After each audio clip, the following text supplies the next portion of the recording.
ഷൂട്ടെല്ലാം കഴിഞ്ഞ് വീട്ടിലെത്തി പതിയൊന്ന് കിടക്കാമെന്ന് കരുതിയിരുന്നപ്പോഴാണ് നമ്മുടെ പയ്യൻ വിളിക്കണം. നാളെയാണ് പടം റിലീസ്, നീ വരില്ലേന്ന് ചോദിച്ചിട്ട്. അങ്ങനെ നേരം വെളുത്തു ഗൈസ്. ഞാൻ നേരെ തിയേറ്ററിൽ ലക്ഷ്യമാക്കി വണ്ടി എടുത്തിറങ്ങി. അവിടെ എത്തിയപ്പോണ്ട് ദേ നമ്മുടെ നായകൻ നിൽക്കണ്. പിന്നൊന്നും നോക്കിയില്ല, ആളുടെ അപ്പം അങ്ങോട്ട് കയറി പതിയെ സീറ്റ് പിടിച്ച് അവിടെ ഇരുന്നു.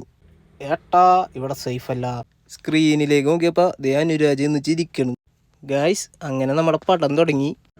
ഇത് നമ്മളെ വിമലേണ്ണാണ് കേട്ടോ. വിമലേണ്ണാണ് ഈ പടത്തിൻ്റെ എടി. ഈ ബോള് പിടിച്ചിരിക്കണ പയ്യനെ കണ്ട, ഈ പയ്യനാണ് ഞാൻ നേരത്തെ പറഞ്ഞ പയ്യൻ. സത്യം പറയാല ചെക്കനെ സ്ക്രീനിൽ കണ്ടപ്പോൾ വലിയ സന്തോഷമായിട്ടോ.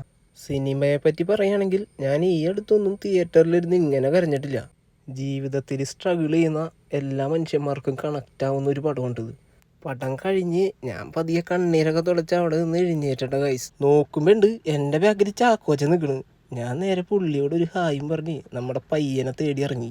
സത്യം പറയാലോ പടം കഴിഞ്ഞിട്ടും പടത്തിൻ്റെ ഹാങ് ഓവർ അതങ്ങ് വിട്ട് മാറണുണ്ടായിരുന്നില്ല. അപ്പോൾ അതേ ഈ കണ്ണട വെച്ച് നിൽക്കണതാണ്ടാ നമ്മുടെ പടത്തിൻ്റെ ഡയറക്ടർ അഖിലേട്ടൻ. ഹായ്.